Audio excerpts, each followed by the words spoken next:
Jangan lupa satu di dalam pengendalian itu harus realistis dalam menentukan psikologi ya, dalam kita menjaga supaya kita betul-betul tenang ya, tingkat kecemasan kita jangan lupa realistis, masuk akal, bisa kita jangkau, bisa kita dapatkan. Realistis ini sesuai kemampuan kita, sesuai skill kita, itu realistis. Jadi misalnya saya satu hari hanya bisa 0,5%, itu saya bisa mendapatkan ya hampir-hampir dekat dengan 0,5% misalnya. Maka ini bagi saya realistis, karena saya bisa mendapatkan, mampu mendapatkan itu, kalaupun salah atau rugi, saya bisa mengembalikan. Jangan mengambil keuntungan target yang lebih ketika kita tidak pernah bisa bertahan dengan angka itu. Misalnya, satu hari 1%. Ini di kategori memang angka ini masih realistis dari sisi angka. Tetapi karena skill kita belum mampu, skill kita belum ada, maka ini tidak realistis namanya. Jadi realistis tidak harus dilihat dari sisi angka. Angka ini mungkin wajar orang lain melihat di 1% itu masih realistis di dalam trading. Tetapi karena skill kita tidak mampu di sana, maka ini tergolong tidak realistis menurut kita. Menurut saya misalnya. Atau bahkan saya sudah bisa bertahan 1% bahkan lebih, maka bisa dinaikkan misalkan 2%. 2% ini kira-kira sulit apa enggak di dalam perjalanan kita mendapatkan. Saat kita salah bagaimana? Nanti akan ketemu di sana bagaimana susah dan mudahnya mendapatkan profit dengan angka-angka yang sudah kita pilih. 2% misalkan. Ada sebagian yang masih realistis, masih bisa didapatkan. Tetapi secara umum di kondisi pemula, 2% ini masih berat. Akan sangat berat. Satu hari 2% itu berat sekali. Memang kelihatannya angkanya kecil 2%. Tetapi untuk bisa bertahan di sana, hari-hari untuk bisa mendapatkan itu sangat berat. Karena kalau salah di dalam posisi kita, maka tentu ruginya juga makin besar. Sehingga kalau 2% satu bulan itu 40%. Luar biasa ini. Apakah ada yang bisa begini? Bisa ada. Tapi tidak banyak ya. Yang bisa dengan begini tidak banyak. Yang ada rata-rata bahkan sehari bisa 5%. Bisa 10%. Bisa 20%. Bahkan bisa 100%. Bahkan lebih. Tetapi yang mereka dapatkan hanya itu. Beberapa kali saja. Setelahnya akan sulit bertahan. Kecuali memang sudah punya jam terbang yang tinggi, sudah punya skill yang luar biasa, maka mereka bisa aja sehari bisa 200%, 100%. Tapi itu tidak tiap hari, sekali lagi tidak konsisten. Kalau konsisten itu tidak bisa, tidak akan pernah mungkin dengan angka-angka ini setiap hari. Dengan profit 100% itu risikonya sangat gede, sangat besar sekali. Kalau salah ya sudah selesai. Sehingga kalau kita betul-betul belum mampu, maka sesuaikan. Ya, betul-betul harus realistis dulu. Mungkin kita mengawali dengan 0,5% sehari ya. Satu bulan dari 10%.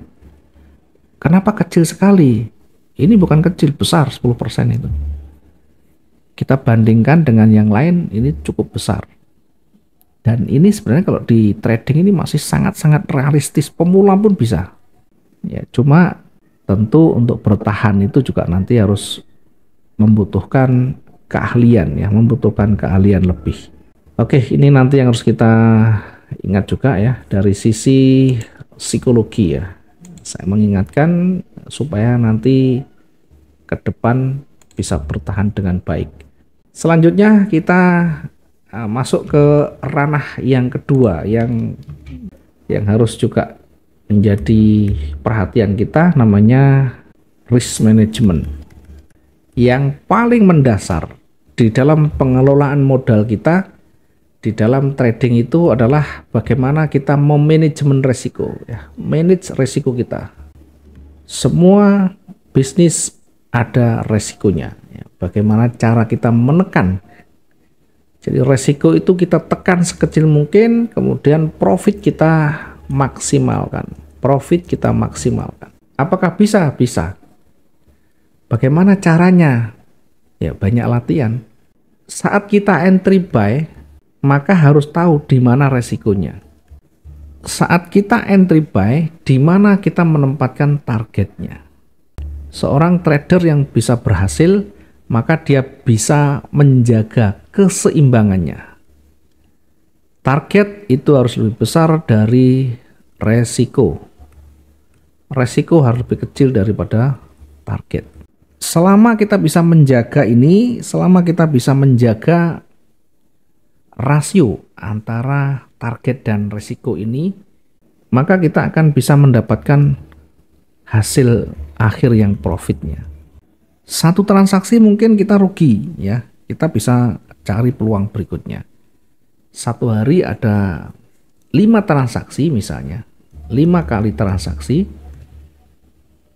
3 kali rugi misalkan, 2 kali profit.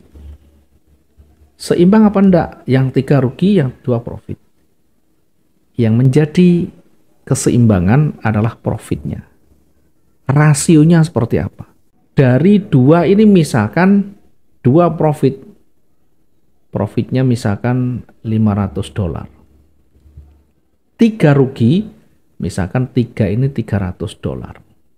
Maka secara kumulatif ini kita masih disebut dengan trader yang berhasil karena bisa menjaga keseimbangan antara profit dan resikonya. Artinya keseimbangan tingkat rasio profit selalu besar.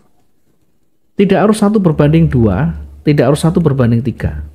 Apalagi dengan trading harian atau day trading, ya tentu sulit untuk mendapatkan rasio yang sama atau rasio yang jauh lebih besar.